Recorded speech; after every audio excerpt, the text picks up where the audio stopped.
काजी साहब आप साहिब इल्म है माशाल्लाह। जिस बंदे ने खुद बयान लिखा ही ना हो, हकीकत ना हो, उसे पता ही ना हो, गाली मुकाती एक वाकया हुआ ही ना हो, एक वाकया हुआ ही ना हो, तो उसको जब तीसरी चौथी दफा पूछेंगे वो गलती दर गलती करेगा। मुझे बताएं, उन्होंने सिर्फ साइन किया है, साइन किया है और साइन भी किया है, दादा करे। वो कहते हैं लॉकर लंदन में मेरे बेटे के अकाउंट में है, तो वो कह रहे हैं वो सील था, वो मीडिया में छप चुका है। तो वो क्या उसका अचार डालना था, क्यों लाकर में है? उस तो दुनिया में मतलब है वो मुझे लगता है। और वो कौन सा जिन्नाती रिपोर्टर है जो लाकर से निकाल के ले आया? वैसे ये देखे ना, ये साफी का काम होता है। हाँ। जिन साहब ने खबर दी हमारे लिए काबिल इज्जत है। वो कहते हैं खबर देने से पहले मैंने उनका मौक़िफ़ लिया। जज साहब कहते हैं खबर छपने के बाद मैंने मौक़िफ़ दिया।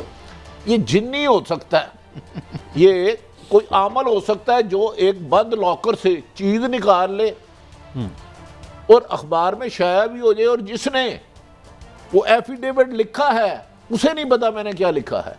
कई सब ऐसे इससे बड़ा मज़क्का है क्या होगा?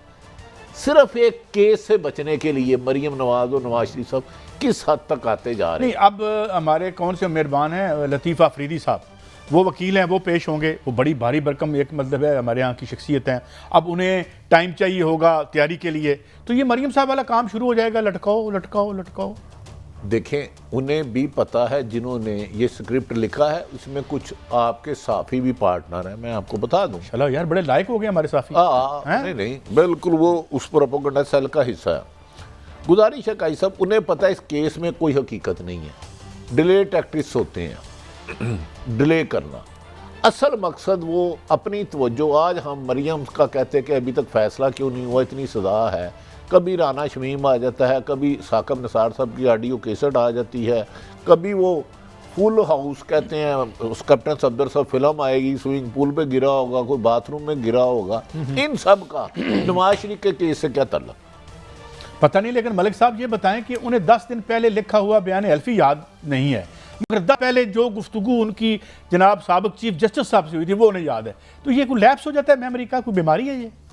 देखिए, सुप्रीम कोर्ट ने जो 2 क्वेश्चन किए हैं वो बड़े लॉजिकल। हाई कोर्ट ने, सॉरी हाई कोर्ट ने, इस्लामाबाद हाई कोर्ट, उन्होंने 2 जो क्वेश्चन है बड़े, एक तो उन्होंने कहा आपको 3 साल बाद क्यों याद आया बयान देने का, बयान अल्फी, बड़ा लॉजिकल है। और दूसरा इससे भी अच्छा सवाल था, मतलब मैं क्वेश्चन की बात सुना दूं आपको अगर इजाजत हो? आप बता दें, आप बात मुकम्मल। जो मेरा आर्गूमेंट ये है कि मेरा ख्याल है लंबी बात नहीं करते, फैसला तो अदालत ने करना है। As a viewer, as a जो आज की कार्रवाई है उससे मेरा हाल कन्फ्यूजन पैदा हो गया, इसमें सच्चाई नजर नहीं आ रही। वो जो ताकत थी ना, वो कन्फ्यूजन तो बेचारा मासूम लफ्ज़ है, सीधा कहना कि ये झूठ पर मबनी लगता है। मगर देखें, ये भी तो बड़ी अजीब बात है ना, उनके सके साहबजादे बेटे आगे टीवी प्रोग्राम में अपने बात को डिफेंड करते रहे हैं, वो शोज में बैठे, उन्होंने डिफेंड किया, मगर अब्बा जी ने कहा मुझे पता ही नहीं है। सारी याददाश्त का मसला। आपको याद है, हम बचपन में जो फिल्में देखते थे 60s में, बंदा सीढ़ियों से गिरता था, याददाश्त चली जाती थी, मगर दूसरी दफा गिरता था वापस आ जाती थी, इस तरह की बातें। देखे काई साहब, मैं मलक साहब मैं तो मलक साहब खुसूसन लाहौर की पैदाइश, हम पिल गोली भी खेलते रहे, लाटू भी खेलते रहे। पिल सड़क पे गिरने से याददाश्त चले जाती है, पोंडों के गिरने से तो बैंक बैलेंस भर जाता है। काई साहब देखे, राणा साहब की कोई तो सारी याददाश्त इस तरह नहीं गई पौंड वाली। लेकिन बड़ी साहब, मैं ये वो गजनी फिल्म मुझे याद आ गई है, उसके 15 मिनट बाद उसकी याददाश्त तीरों की खत्म हो जाती थी, शायद वो भी एक स्क्रिप्ट था। मगर मैं ये बताऊं, आज राना शमीम साहब 7 दिसंबर को दूर नहीं है, उन्होंने 7 दिसंबर को अदालत ने कह दी कि आप ले आए, असल वाला ले आए। इतनी क्या आपको घबराहट हो गई है? 7 दिसंबर तक बनाया, उनके बेटे भी। मलक साहब ये वैसे काई साहब की इस बात में बटन एक उन्होंने खुद माशाल्लाह जज रहे हैं, वकील रहे हैं, सही है, पीसीओ चीफ जस्टिस रहे हैं जी, चीफ जज गिलगित बल्ती साहब, हाई कोर्ट के पीसीओ जज भी रहे हैं। क्या इतनी तहरीर लिख के उन्हें ये भी नहीं पता मैंने क्या लिखा? Is it possible? आपका क्या तस्लीम करता है? 200% मैं आपसे एग्री करूं, ये दिमाग मान। तो फिर काजी साहब मान जाओ ना, स्क्रिप्ट राइटर ताड़े दोस्त मियां नवाज शरीफ साहब ने स्क्रिप्ट राइटर किए जो अगले दिन फड़या जाए। बात ये है कि वो एक वाइस चांसलर है यूनिवर्सिटी के, यादाश्त का ये आलम, हालांकि वो अपने घर से बैठ के चलाते हैं मुबैना तौर पर। अच्छा, ये मैं बता दूं, राना शमीम साहब के हवाले से इस्लामाबाद हाई कोर्ट में साबिक चीफ साहब की समाअत में क्या बात हुई। अदालत ने इस्तफसार किया, आप बयान अल्फी के मंदरजात को तस्लीम करते हैं साबिक चीफ ने कहा, जज राना शमीम साहब ने कहा मुझे नहीं मालूम जो बयान एल्फी रिपोर्ट हुआ है वो कौन सा है। इसका मतलब है मुतअद्दिद है। मेरा बयान एल्फी सील शुदा और लाकर में है। राना शमीम साहब, आजकल अदलिया की तौहीन और मुतनाज़ा बनाने का सीज़न है, ये अटारनी जनरल साहब का कहना था। जिस शख्स ने बयान एल्फी दिया उसे याद नहीं कि बयान एल्फी में क्या लिखा है, यही अटारनी जनरल ने सवाल उठाया। अगर उन्हें नहीं मालूम तो फिर ये बयान एल्फी किसने तैयार कराया? Attorney general. एक शख्स जो लंदन जाकर बयान एल्फी लिखवाता है और भूल कैसे जाता है? Attorney general. और चीफ जस्टिस साहब कहते हैं राना साहब की आज की स्टेटमेंट बहुत खतरनाक है। असल बयान एल्फी मुख्तलिफ हुआ तो अखबारों पर बड़ा सवाल।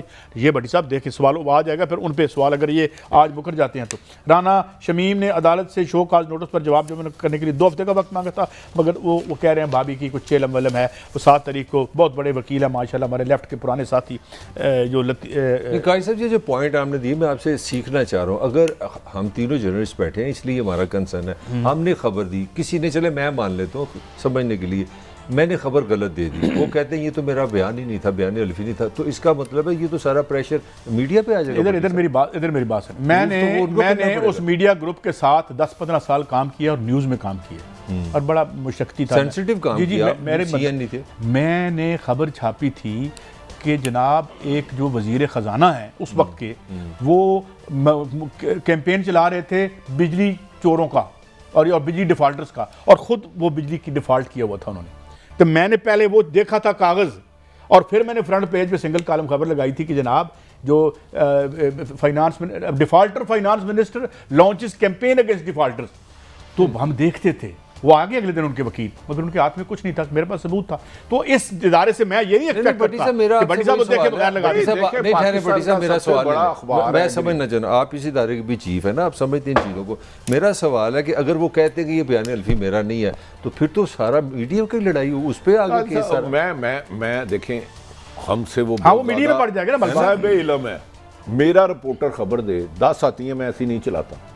आप जिम्मेदार देखिए ना, एफिडेविट पहले तो ये होता है कि एफिडेविट किसको दे रहा है। वो सबसे पहला सवाल मेरा रिपोर्टर लाए ना एफिडेविट, लॉकर मुझे डायरेक्टर न्यूज़ पूछे वो तो बताया, मैं कहूँगा बेटा पहले ये बताओ इसने कहाँ जमा कराया लॉकर में, तो फिर मैं उसको कहूँगा इसको को लॉकर में ही खबर छापे, फिर मैं टीवी पे तो नहीं छाप लाऊंगा। ठीक है, फिर मैं उसको कहूँगा लॉकर की चला दो फुटेज, इसमें क्या पड़ा है ये लॉकर को अब्बासी साहब उसको देखे बगैर तो कभी खबर नहीं देंगे यार। लेकिन तो लॉकर में किस तरह देख लिया उन्होंने बटी अपना काई साहब, आप जर्नलिस्ट है, खुदा के लिए सच बोल रहे हैं। पहले आप देख सकते हैं किसी के लॉकर में, मुझे आप ये बताएं, आप किसी के लॉकर में जा सकते हैं एज ए जर्नलिस्ट? हो सकता है जिसने लिखवाया हो।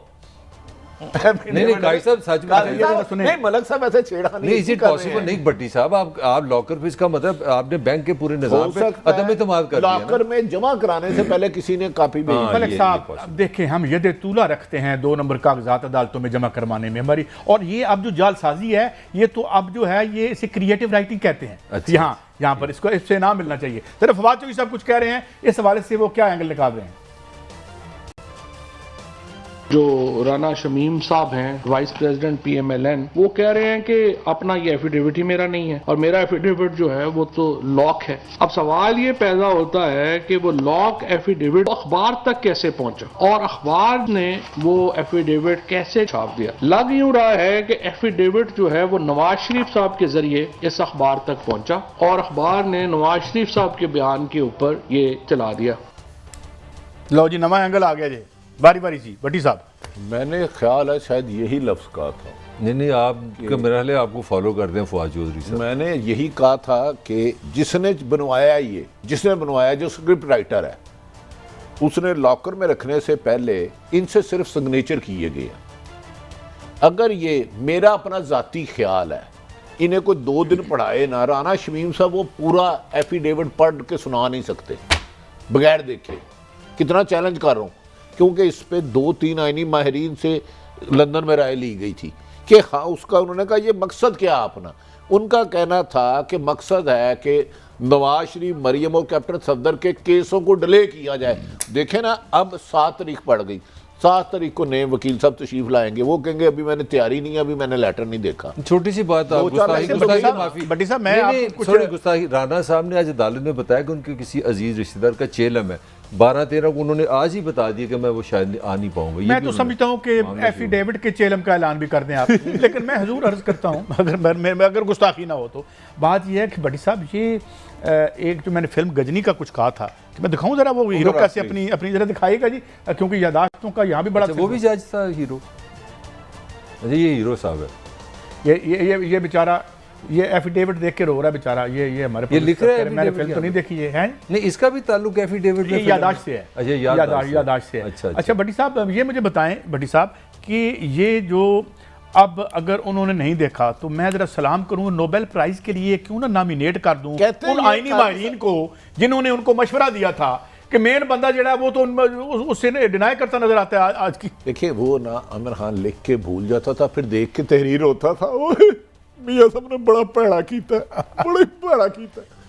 अब बंदा पूछे भाई लॉकर में भी रखना है, आप रखाएं, एक कॉपी बेचारे जिसने एफिडेविट दिया उसको तो दे दे, उसने कहना क्या जाके अदालत में, ये उसका तो राइट है ना। कैसे वैसे उसके साथ भी ज्यादती हुई है। देखे राना शमीम साहब साबिक जज थे, पीसीओ जज थे, ये उनके साथ तो हुआ है, एक कॉपी उनको भी दे देते भाई ये तुम्हारी तरफ से एफिडेविट है। बटी साहब सॉरी आप बताएं, आप एक इंसान है, खुददार इंसान है, आपके साथ कोई ज्यादती आपकी मर्जी के खिलाफ कर सकता है? इस तरह तो ना करें, उन सारा कुछ मियां दे नाना। नहीं मैं हरगिज नहीं कह रहा, मैं तो कह रहा हूँ ये बकायदा मलिक साहब उसका हिस्सा है। नहीं मैं एक बताता हूँ, मैंने नहीं मलिक साहब की बात के जवाब मैं जवाब देता हूँ। उन्हें एक जज किसने बनाया था गिलगित बल्तिस्तान? मुझे बताएं कि आप सईद काजी लेक्चरर है, उसको वफादारी बशर्त उस्तवारी और बमा बूट पॉलिशी उसको कहीं जाके सफीर लगवा देते हैं।